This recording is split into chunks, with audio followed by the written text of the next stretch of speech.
Kong, and I run the Center for Entrepreneurship at Chinese University of Hong Kong, as well as my work in teaching finance. I teach banking at CUHK.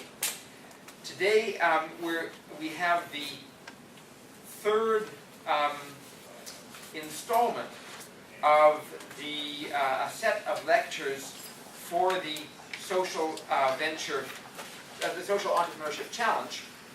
And I hope that you were able to go to the other two lectures, the one in August on Dialogue in the Dark. That was with Stephanie Jerome, who was talking about her social venture, a global social venture to help blind people to do essentially management training, so that they led people through mazes. Blind people would lead people through mazes in the dark, and then that helped people learn how to rely on each other and how to appreciate their own senses. Then in September, Erwin Huang, the CEO on poverty, talked about his experience going from the top of Hong Kong society to the bottom of Hong Kong society. This is the third installment, and our theme today is eco-social entrepreneurship. Yesterday I was interviewing, at the Center for Entrepreneurship I do a number of things, and one of them is research. And so we have to do research on entrepreneurship. And we're coming out this year with a comparison of Shenzhen and Hong Kong's entrepreneurship that will be published sometime in January 2010. And so we were interviewing experts on entrepreneurship. And so I was interviewing yesterday the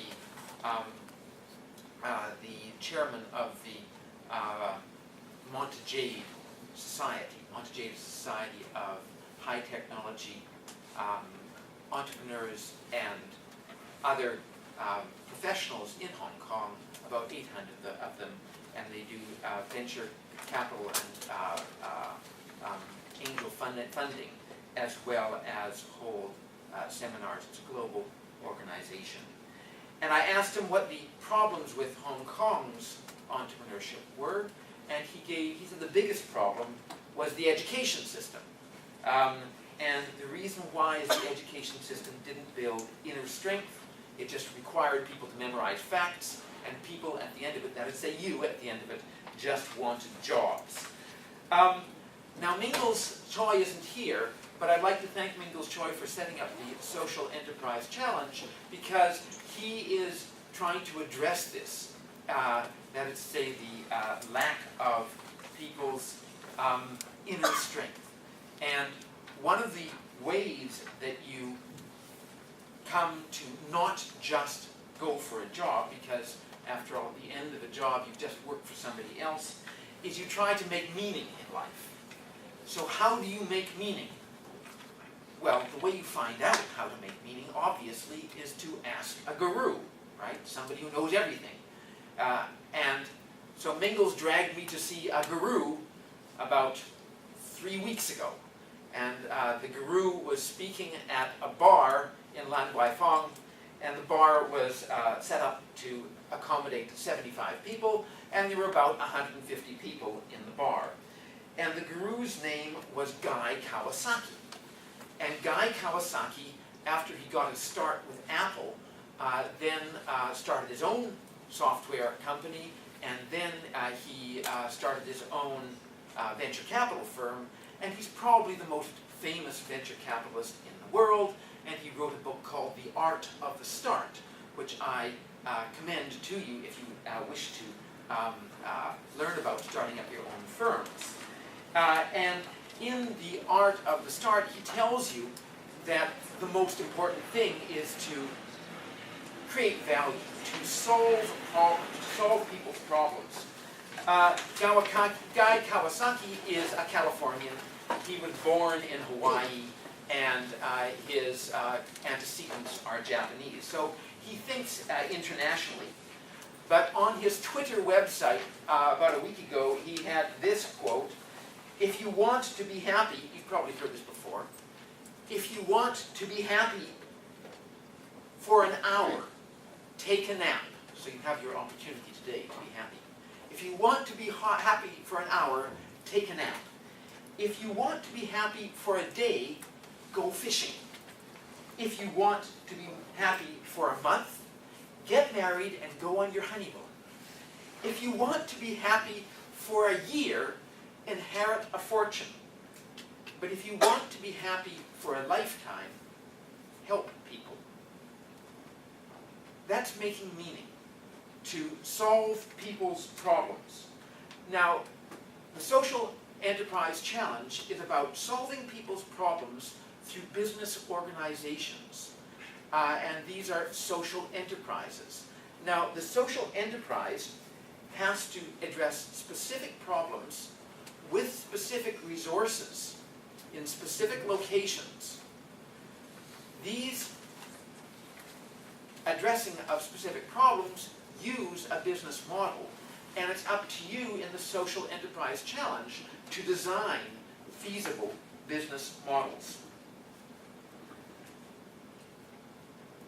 Now, this year we're very happy that there's about, 750 students, Hold on a second, close to 800. close to 800 students across Hong Kong that have risen to the Social Enterprise Challenge.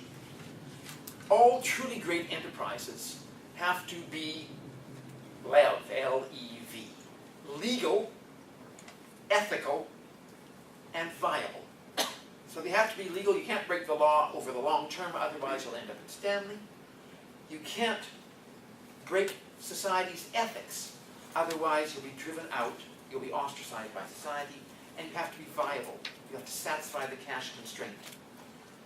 So there's a continuum between social enterprises on one side and purely for-profit enterprises on the other. But for any enterprise to succeed, it has to, in the long run, create social value. Today we have two social entrepreneurs, Mr. Felix Chong and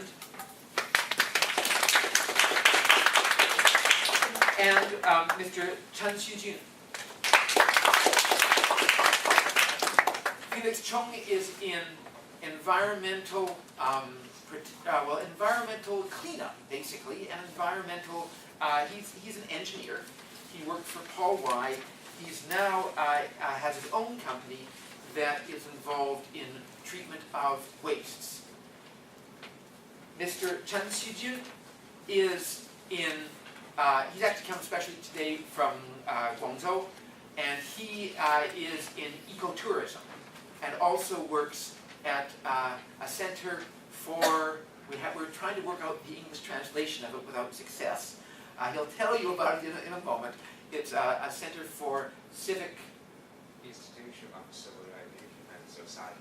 Institution of Civilization and Society at Zhongshan University. Today we're going to be 两文三语. 那么两文三语, so I'd like Felix to use 广东话, and I'd like Mr. Chen Xujun to use 普通话. And we will have simultaneous translation. And the simultaneous translation will take place in our own minds. 那么如果我稍微迟钝一点，那是因为我的那个即刻的那个翻译处理机是有一些问题。OK。